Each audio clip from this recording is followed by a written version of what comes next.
So, you want to be on television? Like the idea of an exciting career? Want to get the breaking news or travel the world seeking the truth? Whether it's reporting on politics, finance, entertainment, the courts, or corresponding from a far-off land, being a television journalist is different from other media. Often very challenging work, TV news can be very rewarding. To find out more, we talked to Grant Taylor. Grant has been in journalism for 5 years and is currently a news reporter for Nine News Perth. He started his career down in Kalgoorlie with Kalgoorlie Miner, where he had a 2-year stint as a police reporter. After he moved back to Perth, he joined the police rounds at the West Australian, where he spent 2 years before shifting to Channel 9.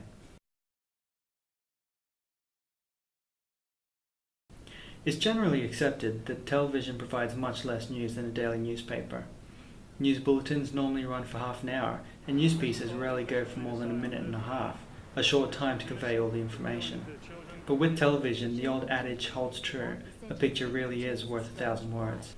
So, what are the differences? Simple. It is the same sort of work.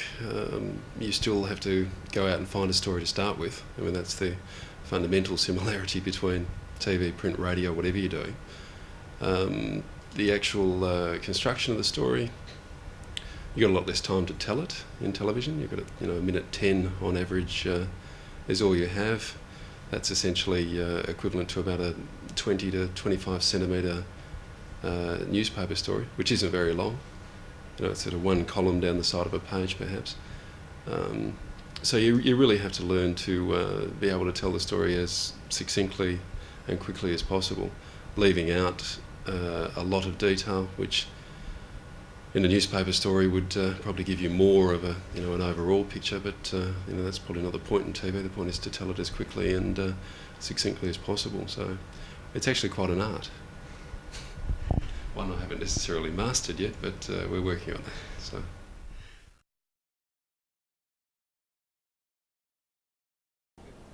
In television, as opposed to other mediums, you have to work more as a team. As a reporter, you'll have to have a close working relationship with the chief of staff, producer, editor, and especially the camera operator. After all, it's not television without pictures. Grant Taylor talks about the ins and outs of working as part of a news crew. You have to work very closely with your camera operator in TV. Not to the point where necessarily you're directing them all day, as to what they should be shooting, who should they be shooting, and when they should be shooting it.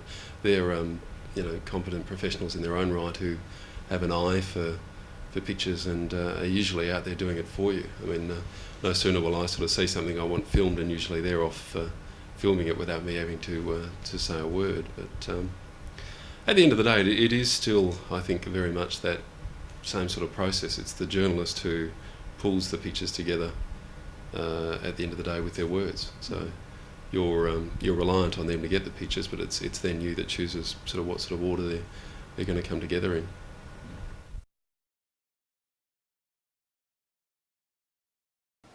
Most people see television as a glamorous industry, but behind the scenes, we really get to see that TV news is a lot of hard work. Long hours, day in and day out, all for a 1-minute piece at the end of the night. Grant Taylor takes us through the typical working day. Yeah, it's usually a 9.5, 10-hour day, getting to work at 8:30, but usually starting well before that, so out of bed before 7, listening to the morning news, getting the newspapers, reading those cover to cover, getting on the phone as early as possible, ringing the police media section, ringing around things like the police duty inspector from overnight, firefighters. A lot of that role is done by the chief of staff, who will be on site in the office at 6 o'clock in the morning, but it is up to me as a rounds person to be aware myself of what is happening as early as possible. So if there is a big story breaking, you're out of bed, you're showered, the chief of staff rings you at 7:30. He doesn't have to wait an hour for you to go through the motions of showering and shaving and doing the other S before you can start work. So arrive at work, if there isn't something happening that you have to rush out to straight away that day, it's a case of getting on the phone. You have 6 police districts in Perth, each of which have a number of suburban detectives officers within them, as well as centralised specialist detective officers which which target proactive crime or proactively target some of the major crimes. So you have to ring all of those. You have to make some country calls, make sure there isn't a big story happening out in the bush somewhere that you'll need to be aware of, because of obviously the travelling logistics. You'll have to be aware of it as early as possible so you can get out there, get the pictures and then get them back in time. Hopefully in that process of making 30, 40, some days 50 phone calls, you're going to find out about something that's happening, which you can then hopefully, if you're the only one who's found out about it, get out there, try and get this, get your pictures together, get to court if someone's been locked up overnight. There's a chance to get a shot of them walking out of court, things like that. And nothing in that process. There might be breaking news that day. There might be a car chase at midday. There might be a body turn up in a house at 4 o'clock in the afternoon. There might be, as has happened on several occasions, there might be a stabbing at 5:30 in Northbridge. You've got to run in there with a live team and set up, have the information ready to go to where at 6 o'clock. So there's a lot of preparation before you go out on location. Yeah, it's not a case of turning up to work and having the chief of staff saying to you, right, there's a press conference at 10 o'clock today about salinity levels, in the wheat belt, go and do that, where you turn up there and there's a spokesman from 3 or 4 different agencies who are all lined up, ready, waiting to be interviewed. Your picture opportunities are staged and are there for you. It's not like that in certainly in this round. It's a case of going out, finding things and then trying to get pictures to see.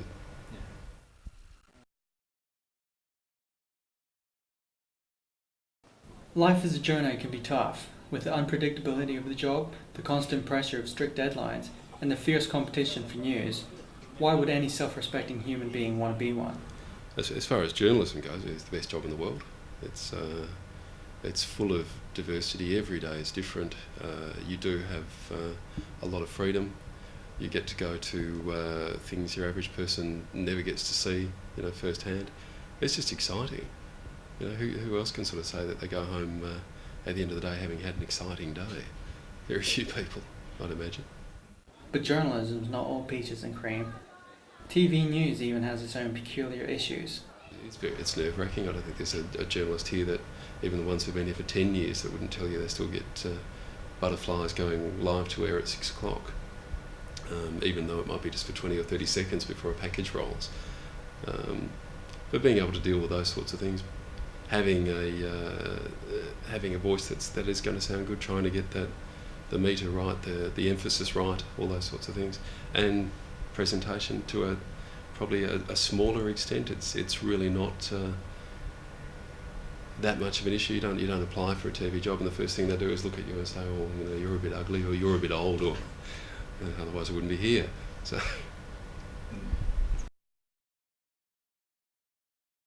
And what if something goes wrong? The pressure to perform can cause a lot of things to go awry. Stories can fall through, you might not be able to get the vision, the talent might not say what you want, and all the time, the chief of staff is breathing down your neck.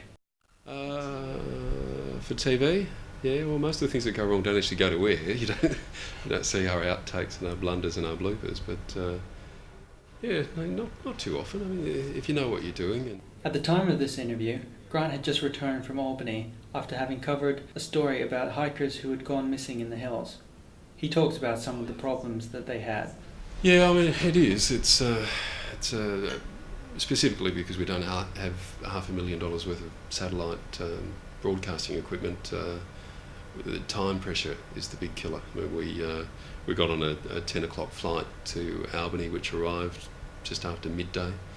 The search had been going at that stage since 6 o'clock that morning, so it's already been happening for 4 hours. Took another hour to drive out there, so essentially we got to the site about 1:30 in the afternoon in a hire car. We had an hour to film before we had to get back in the car at 2:30, drive the hour back to the Albany airport to put a tape on a plane at 3:30 because that plane didn't arrive back here till 5 o'clock in Perth. They're screaming for vision. We're not able to sort of do news breaks during the day saying a search in Albany, blah blah blah, because we have no pictures of it back here. So eventually that plane landed here at 5 o'clock. At 4 o'clock they were found. We raced back out there, had vision of them being sort of brought back out of the bush, had an interview with one of the girls talking about how cold and miserable and wet it was. We're unable to use it, simply because we couldn't get it back to Perth. So that's an unusual situation. It is. It's a contingency that very hard to deal with. But,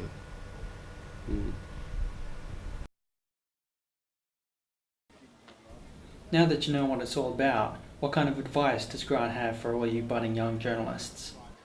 The one thing that a lot of university graduates don't seem to understand, or don't seem to think that they're going to have to deal with, is the fact that if you want a job in journalism, the jobs today are in the country, and if you think you're going to be lucky enough to maybe pick up a cadetship with Channel 9 or something like that, the chance of that is very slim. There's hundreds and hundreds of students coming out of universities.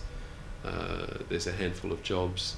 If you want one, it's going to mean a stint on something like the Kalgoorlie Miner, the Albany Advertiser, the Geraldton Guardian, the Mandurah Mail. I mean, they don't sound like attractive postings. They don't sound like interesting postings, but they are.